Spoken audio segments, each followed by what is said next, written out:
entering into the monetary system, it means that you accept the values imposed on some documents, have followed or follow an inefficient educational system, reporting to the years spent there and the information available or retained, an educational system that is hiding behind the industrialized form that is preparing you for a job, and probably you have a job that, by its nature, gives a very poor yield due to the real motivation of a human being, that which is the purpose of the job, not the motivation of money.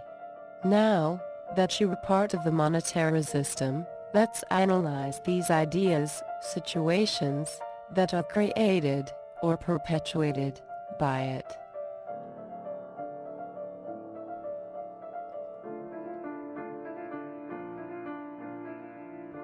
Profit is part of the monetary system and leads to instinctive selfishness, meaning that the human species is evolving as an individual and not as a species.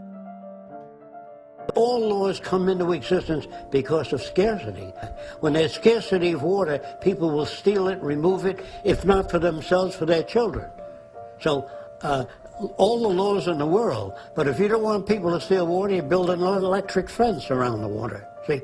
And this is the way you say, you don't need to put up a sign, don't steal water. But those people will die. So we don't want to do that. We don't want to build a fence around our country, say, this is the greatest country in the world, we're going to keep it that way. We depend on other countries. If we live to ourselves, I can assure you, we'll die of ourselves. Because if the Russians do nuclear testing and they dump radioactive stuff into the sea, or the Japanese, the world is one big place, and the air moves around, and the waters move. Therefore, living to yourself, your little isolated colony, your little culture that you want to build, your little city that you want to build of people with like-mindedness, all of that has no basis for survival. Why? Why? For human evolution, or just so that we can become healthy? Why would we work on the Venus Project? Is that what you're asking? Like what? Yeah, well... Call it the ultimate functional selfishness, because we can all, what I mean by that is when we work together, we can, all our lives are better. You know, when you work against one another in this system, when you're always competing with one another, you're really working against yourself. You can maybe save up a lot of money, but if people around you are hungry and starving, they're going to invade your property if things get bad enough. Or they don't drive a very expensive car with good brakes, and they can hit you on the road. There's no safety or security in this system. Laws are really because of insufficiencies in the culture. If things were available to people, if all goods and services were available to people, you don't have to write laws on do not steal and many laws of how to protect your property. You don't need guns to protect yourself that way, or bars on your doors or locks on your doors. If they're raised with good education, then the better your life is, because they will contribute something to society. That's what I mean by functional selfishness too. It's dangerous because your tendency is to put on the first place the personal fulfillment, and the second, the planet resources, people, climate, or other factors on which you are depending.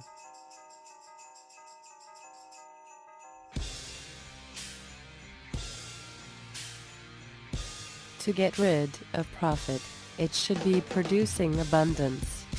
I mean, if there were centers in which all people to take their goods, that they no longer need, for rent and nothing in return, and also accentuate automation for creating new assets that can lead to abundance of any goods or services, then nobody would have reason to create a profit from something that could not do it. That is, if there were rent laptops for everyone, no one could make a profit from it, since anyone could get a laptop without anything in return.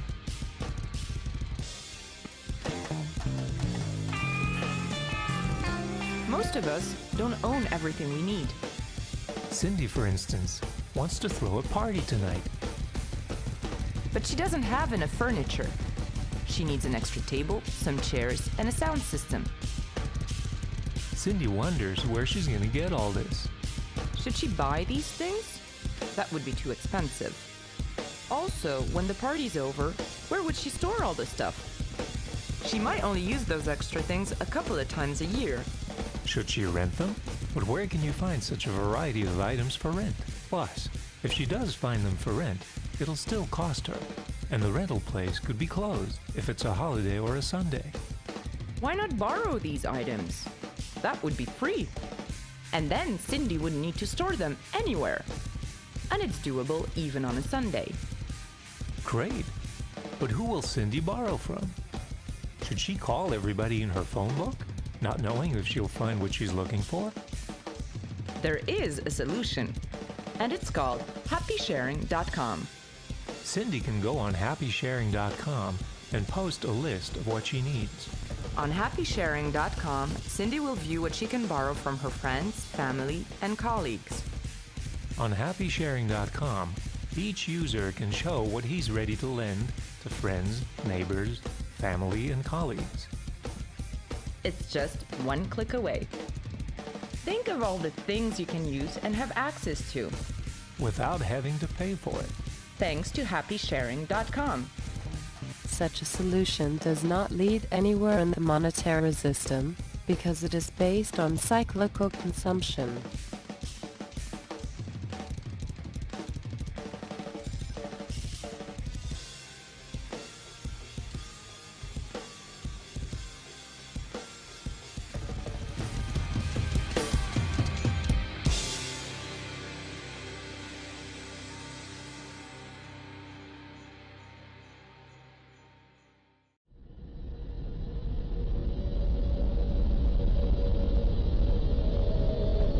You need food and oxygen to survive.